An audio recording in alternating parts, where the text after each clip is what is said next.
The Avengers. That's what we call ourselves. Sort of like a team. Earth's mightiest heroes type thing. Avengers, time to work for a living. That's my secret. I'm always angry. I am on the side of life. You get hurt, hurt him back. You get killed, Walk it off. I'm here to talk to you about the Avenger Initiative. I'm your host, Andrew, and I'm here to talk to you about the Avengers. Welcome to episode 21 of Some Assembly Required, your weekly adventure into the annals of Earth's mightiest heroes, the Avengers. This week, we're taking a look at Avengers number 19, The Coming of The Swordsman. This issue is written by Stan Lee, art by Don Heck, inks by Dick Ayers, and letters by Art Simic. And the issue comes to us in August of 1965. Starting off our issue, this is a really great cover. There's not too much words, a little bit, and they're big, but compared to some of the covers we've seen in the past, it's not overly word heavy. You've got all four of our Avengers, and you've got Swordsman nice and big here in the center, with kind of a cocky swagger, a bit of bravado to him, which is, as we'll find out, very fitting of the character. Also, I really love the color transition in the background, going from the red at the top down towards a very light yellow by the time we reach the gray machinery, and it just looks really cool.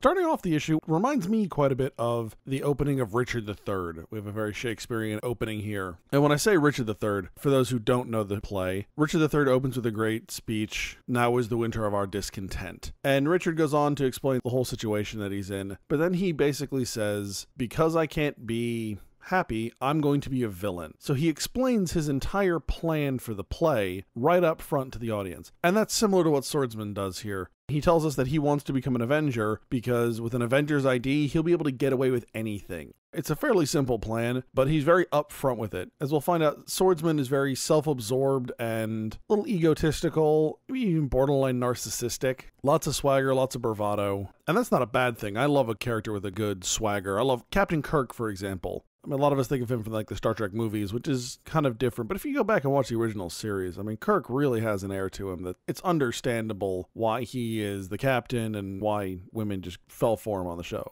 Now, the issue proper really starts off with Wanda and Pietro spending an evening, as Stan puts it, minding the store. They're on call, basically, for the Avengers. So they're kind of hanging around in their costumes. Though I appreciate the fact that Scarlet Witch takes off her headpiece when she's sitting around the house. But once again, the Avengers discover there is an intruder in their midst. At least this time, they find out due to an alarm instead of someone attacking them in their living room. So, again, security leaves something to be desired in Avengers Mansion, but we are at least showing improvement. So, of course, because there is an intruder alert, Quicksilver runs off and discovers the Swordsman inside Avengers Mansion, and he takes a swing at him. He manages to land a pretty good shot, but Swordsman is striking right back at him, using his sword kind of like a propeller. Swordsman is able to do a lot of cool tricks with his sword, and we'll find out a little bit more about that here in just a moment. Now, it's funny because at some point in here, Quicksilver says he shouldn't have pulled his punches. This guy can really fight, and part of me goes, you found a guy, some random person, in your house, and you're gonna pull your punches? So far, anytime someone has showed up in the Avengers Mansion, it's not been a good thing. Like, these aren't like Jehovah's Witnesses or like Girl Scouts selling cookies. It's always a villain of some kind. Just go ahead and let loose. The odds are you're gonna be hitting someone it's okay to hit.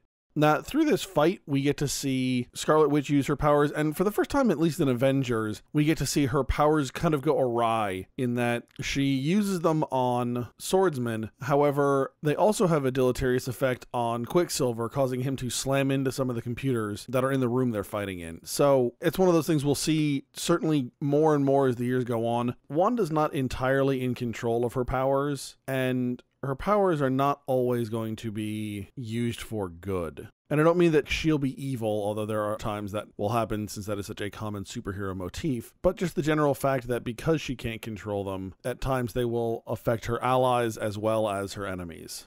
Now, as things don't go quite so well for Swordsman, he attempts to convince Wanda and Pietro that no, he's actually here to join the Avengers. He was just testing them. He had to make sure that they were as good as they said. Unfortunately, Swordsman's arrogance kind of gets in the way, and he feels that because Pietro punched him, he is justified in striking Quicksilver with his sword, just the flat of the blade, not the actual cutting edge. But at this point, basically, the fight is at a standstill, and it's really just a cheap shot. and everyone kind of recognizes that. And because of that, the cessation of hostilities is pretty short-lived. But of course, right as things start getting going again, Captain America shows up and helps take down Swordsman. Now, at this point, Wanda and Pietro explain that this guy showed up, this is who he claims to be, and that he wanted to join the Avengers. So Cap goes over to the computers, spins them up, because this is, old school 1960s, and they look him up. And they discover that he has been exiled from a dozen countries. So they basically decide that he is not in any way, shape, or form Avengers material. And of course, as they come to this conclusion, however, Swordsman manages to take out the lights for a minute and disappears.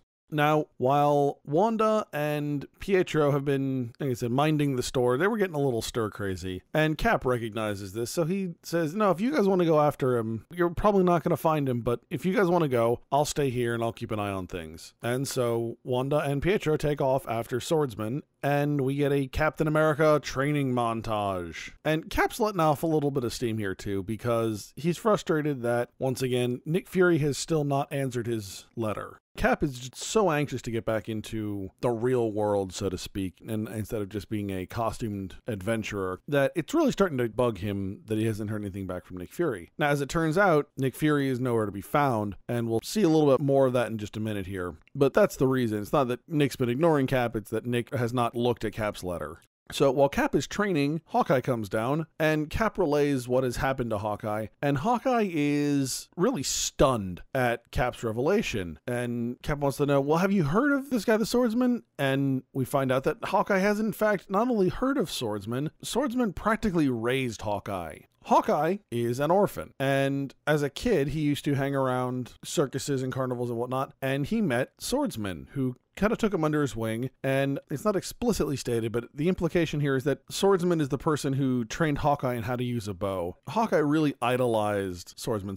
Swordsman was the star of the circus show, really the highest caliber of performer, both in the circus and really a master of his craft, of using the sword. But as time goes on, Hawkeye discovers that Swordsman has been stealing from the circus, and that Swordsman is convinced that he's owed this money because he's the star. But again, Hawkeye has that streak of wanting to do the right thing, even though sometimes he doesn't always execute it particularly well. So instead of joining Swordsman, he runs off and he's going to tell the owner of the circus. And Swordsman pursues him. Hawkeye manages to get out on the tightrope and attempts to shoot Swordsman with arrows and, unfortunately fails. And then Swordsman cuts the tightrope, effectively assuming that Hawkeye is going to fall to his death. Now, fortunate for Hawkeye, and obviously us, Hawkeye is saved because he gets wrapped up in the tightrope, so it arrests his fall. But Hawkeye's kind of hurt by this. The person he idolized so much as a kid and a young adult really is not who he thought it was. So this is really cool because it gives us some background here on Hawkeye. And even more so, the background on Hawkeye is certainly interesting, but this is definitely one of the benefits of having characters that are almost entirely uniquely Avengers. Captain America has his own book that he splits with Iron Man at this point, and eventually he'll have his own books. But because the characters are almost entirely Avengers based, all of the background and the character development that happens is going to happen in the Avengers. So we get to see that, and it makes the Avengers feel closer and a little bit more personable.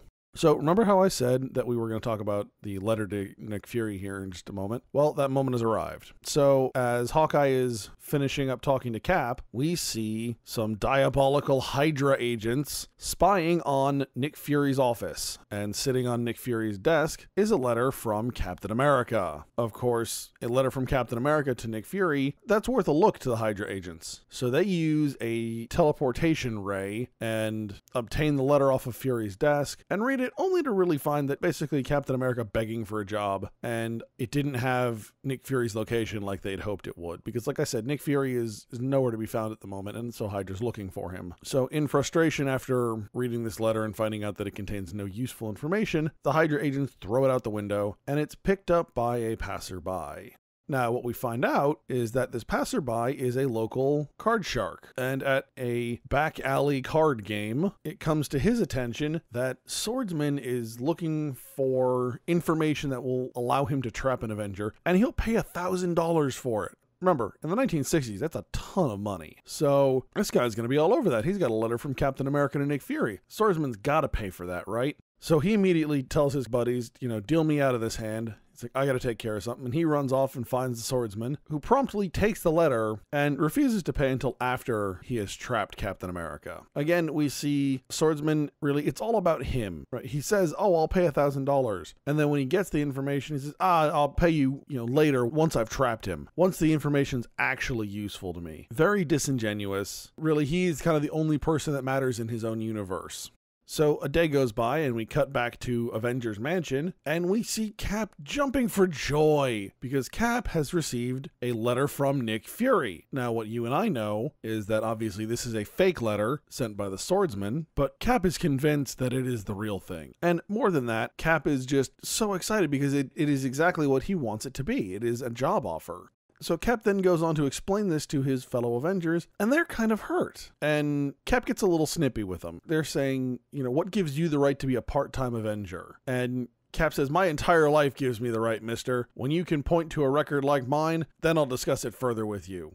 My issue here is that I think Cap's teammates would be really open to what Cap is going through. Cap gets super defensive here, and it's not helping. His teammates all understand the idea of needing a place and wanting to fit in and to find a home for themselves, somewhere they belong, feeling like they're needed, like they have a purpose. That's everything Cap has been going through. So these three people have found it in the Avengers. Cap is looking outside the Avengers. But I think if Cap explained that to them, because they themselves have just been going through this, they would be a lot more understanding of it. They may still be frustrated that Cap is looking to do something else outside the Avengers, but think they would at least understand his motives and be more reasonable and supportive of him in that search. And maybe try and help him find what he's looking for within the team. So, because of the way Captain America responds and acts, Hawkeye feels that he needs to go blow off some steam, right? He's had the revelation that Swordsman has come back, and then now Cap is kind of telling him off. Hawkeye just says, I need some time. I'm going out. I'm going on patrol. And he finds a safe robbery in progress and manages to stop all of the individuals involved. But it turns out that the getaway driver is in fact our card shark. And when he is cornered by Hawkeye, our card shark starts babbling about how he didn't mean to help Swordsman trap Cap. Now, of course, this is news to Hawkeye because they had no idea that this letter had been compromised. As far as they knew, and as far as Cap knew, the letter Cap received from Nick Fury is genuine, nor did they realize that Swordsman was even out to trap an Avenger. So now Hawkeye realizes that, hey, the letter must have been a phony and that Cap's probably in trouble. And we get a little bit of a crisis of conscience here for Hawkeye. He's still kind of pissed at Cap. And he says, why should I butt in? He's a big boy now. And yet, even if he ain't my favorite pinup, I'm still an Avenger. Hawkeye's a little bit torn here, right? He's angry at Cap. He's frustrated. Cap just told him off. It's the why should I help? He obviously doesn't want to be a part of us. But then Hawkeye remembers, hey, I'm an Avenger. This is my calling. This is what I've signed up to do. And he's my teammate. So whether or not I'm happy with him at the moment, whether or not we're on really good terms, I still need to have his back because that's what I'm here to do. That's what being a team member is about. So he rushes back to Avengers Mansion and gets Quicksilver and Scarlet Witch involved. Now, Cap left it a while ago at this point. So the trio is starting to wonder what they can do. And while they figure that out, we will cut to Captain America entering a warehouse where he's supposed to be meeting Nick Fury. And Cap kind of thinks to himself, this is kind of a weird place to meet Nick Fury. And I want to tell Cap here, you should really stick with your instincts on this one. Your gut's telling you something for a reason, mostly out of self-preservation. That's, in my experience, anytime you get those real good gut feelings like, oh man, this seems weird and something feels off, that is your gut trying to protect itself. Something bad's about to happen, and you should be keenly aware of what is going on around you. Of course, right as Cap has this feeling, the swordsman appears above him and swings in to attack. While Cap manages to get a good shot in with his shield, Swordsman has really a clever move here in that he captures Cap's shield. He slams it to the ground and stands on it. So now he's removed Cap's most visible weapon, right? The one that most people think of as a weapon. Now Cap, obviously being the trained soldier that he is just as capable with his hands and feet as he is with his shield, but the shield is the obvious choice of weapon to disable. So the two get into quite the fist fight here. So this is a fight that lasts for almost 4.5 pages. Obviously, I'm not going to go into a blow by blow because, that's kind of boring for you guys and it doesn't really serve much purpose, but it's a good fight. In the middle of the fight, we do see Wanda and Pietro and Hawkeye tracking down Captain America because they've finally realized that everyone having a homing beacon in their belt would be really helpful. So they track him down to this warehouse. There is a lot of great use of the warehouse itself as a location for the fight. So Cap and Swordsman are pushing boxes onto each other. They're crashing parts all over the place. At one point towards the end, Swordsman is driving a forklift and crashes it into a whole pile of crates, and that's kind of the end of the fight, and it manages to knock out Captain America because the forklift protects Swordsman, but Cap is hanging onto the top and gets banged around a lot. It's a really great and dynamic fight.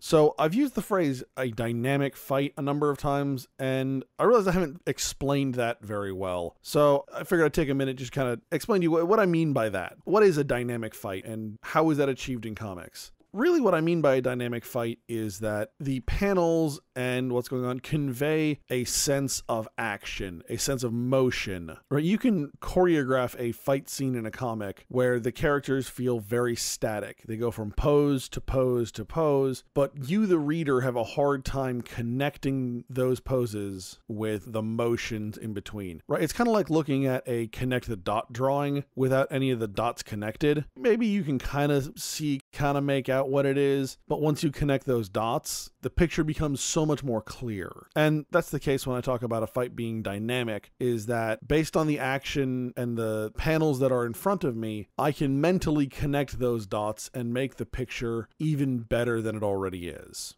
Jack Kirby is one of the people who is known best for doing those kinds of fights and being able to feel the action in between the panels. And a lot of that probably has to do with the fact that as a kid, Jack Kirby was really kind of a street brawler and was involved in various local Jewish gangs in New York. So he has a better understanding of the visceral nature of a fight. And of course, this being the 1960s, Jack Kirby really is Marvel's house style. So with the exception of like Steve Ditko, most of the artists at Marvel are trying to imitate Jack Kirby's style. So right about the time that Scarlet Witch, Quicksilver, and Hawkeye arrive at the warehouse, we find Swordsman up on the top of the building across the street, it looks like, and he has Captain America tied up and is basically making Cap walk the plank. They're both on their knees, but he's inching Cap towards the edge of this outstretched plank, and he is threatening that if the Avengers don't let Swordsman become the new leader of the Avengers, he's going to push Cap off to his death. And our three new Avengers are really beside themselves with what to do. They don't know. It's Cap's life on the line. And then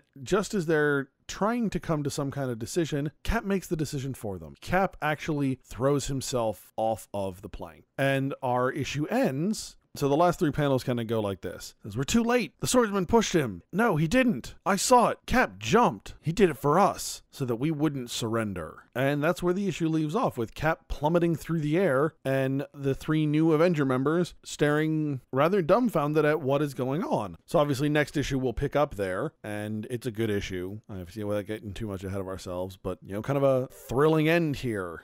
So I've got a few things I want to talk about for this one. There's a lot going on in this one, outside of 4 pages of really great action at the end here, and good action up at the front. Probably the first thing I want to talk about, we get a great insight into Hawkeye in this issue. Firstly, we get Hawkeye's, like a mini Hawkeye origin story. Some of Hawkeye's background, where he learned to use his bow and arrow, his relationship to Swordsman, and it also, I think, gives us an insight into his character and personality. Right, I've talked about Swordsman being very full of himself, borderline narcissistic, very, swashbuckling, cocksure, all of those kinds of things, and that is very true. We also see a bit of those traits in Hawkeye. Now, in Hawkeye, they tend to be tempered by his desire to do good. Yes, he was an Iron Man villain initially, but that was because he went out on this patrol and got mistaken for a jewel thief and just kind of spiraled himself into a bad situation. A couple bad choices, things just get worse. But even from that point, Hawkeye intended to do good. His execution was a little bit flawed. But because he idolized Swordsman, I think a lot of where Hawkeye's kind of fiery nature, his bravado, Hawkeye's even got a little bit of a swagger at this point in time. I think that's all copying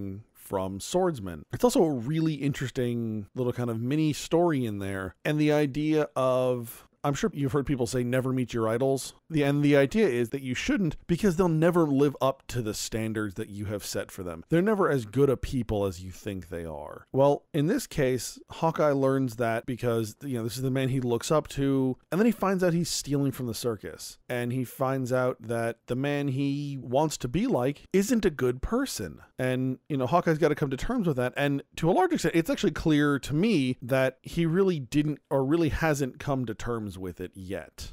Because Swordsman ran off and Hawkeye went and ended up being a villain and then becoming Avenger, he hasn't really spent the time to, I think, accept the fact that the person he was most wanting to be like at the time turns out to not be someone he wants to be like anymore. That's a really hard lesson for anyone to learn at any age. I think that also leads us into the other thing about Hawkeye I want to talk about is I really like the fact that Hawkeye's way of blowing off steam is to go out on patrol for a couple of reasons. One, it fits his character in terms of, Hawkeye's a bit on the aggressive side. So he's going to go out and he's going to do something physical and he's going to shoot arrows at people and things like that. So there's the physical aggressive aspect of going out on patrol. But there's also the aspect that Hawkeye is going out to do good again. When he is confronted with his fallen idol and the realities of his idol not being a good person, not being someone he wants to emulate, he defaults to going and doing good, being a hero, because that's what Hawkeye wants to be. It's almost like he needs to go out and prove to himself that I'm not like Swordsman. Yes, maybe I have some of those personality traits, and maybe that's someone who I wanted to be like before I really knew what he was like, but that's not me.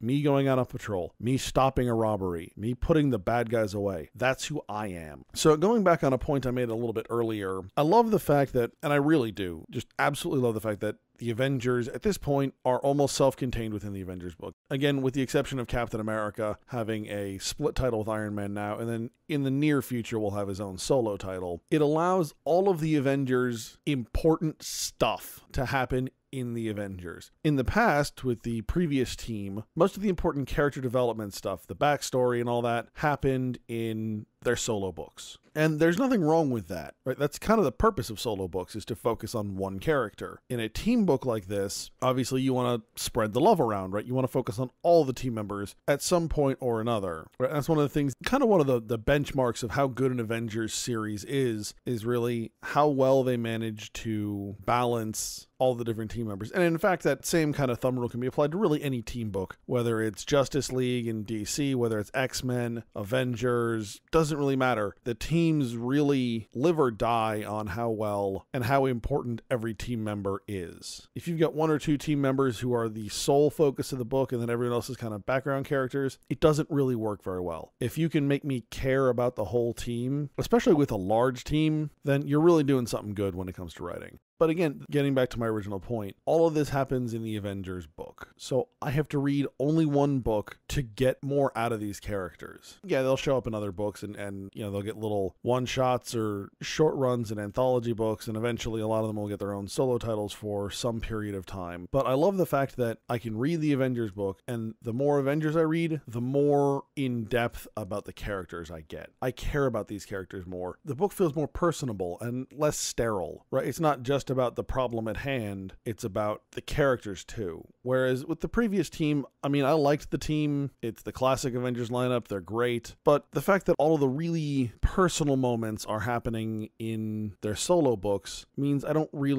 only know the characters as heroes. I only know Iron Man as Iron Man. I don't know him as Tony Stark. Thor is an especially extreme version. I only know Thor as Thor. I don't know Donald Blake. And I don't know Thor outside of Avengers and outside of his adventures on Earth. I don't know Thor in Asgard. I don't get those stories either. And it always felt like it was kind of lacking. Now that those stories are in Avengers, I feel like I have a more complete picture. Finally, the last thing I want to talk about is Cap's apparent sacrifice here at the end. This really says a lot about who Captain America is, in that he is willing to give up his life so that his teammates can carry on the Avengers without having to give up their principles, right? You only get to be an Avenger if you've earned it, if you're worthy of it. Swordsman does not deserve to be an Avenger, let alone their leader. And instead of letting his life be used as a bargaining chip or to force the other teammates to make a decision that's detrimental to the team and to their cause, Cap willingly throws himself over the edge so that they don't have to make the decision. He makes the decision for them, makes the hard decision. And it's not that Cap wants to remove their ability to make a decision for themselves, but it's very obvious that this is a decision they don't want to make because they are torn between their principles and their teammates' life. It's the rock and a hard place kind of statement. Although Cap, frustrates them, they value Cap as a teammate and, as a human being, as a living person. But the Avengers stand for something more than just the individual. And they're having a hard time figuring that out. And Cap says, I'm going to change the equation. You guys have a couple of variables in play here. I'm going to make it really easy. Here's the answer. And again, that goes back to Cap's history as a soldier. There are times you lay down on the grenade because that's what duty demands you do. In this case, instead of the grenade, it's throwing himself off a building. Remember, you can find us at AvengersAssembly.com. You can follow us on Facebook, Instagram, and Twitter. And you can find this podcast on iTunes, SoundCloud, and YouTube. If you'd like to be a part of the conversation, send your questions and comments to Andrew at AvengersAssembly.com. Next week, we're going to be taking a look at Avengers number 20, Vengeance is Ours. All right, hey. All right, good job, guys. Let's just not come in tomorrow. Let's just take a day. You ever tried shawarma? There's a shawarma joint about 2 blocks from here. I don't know what it is, but I want to try it.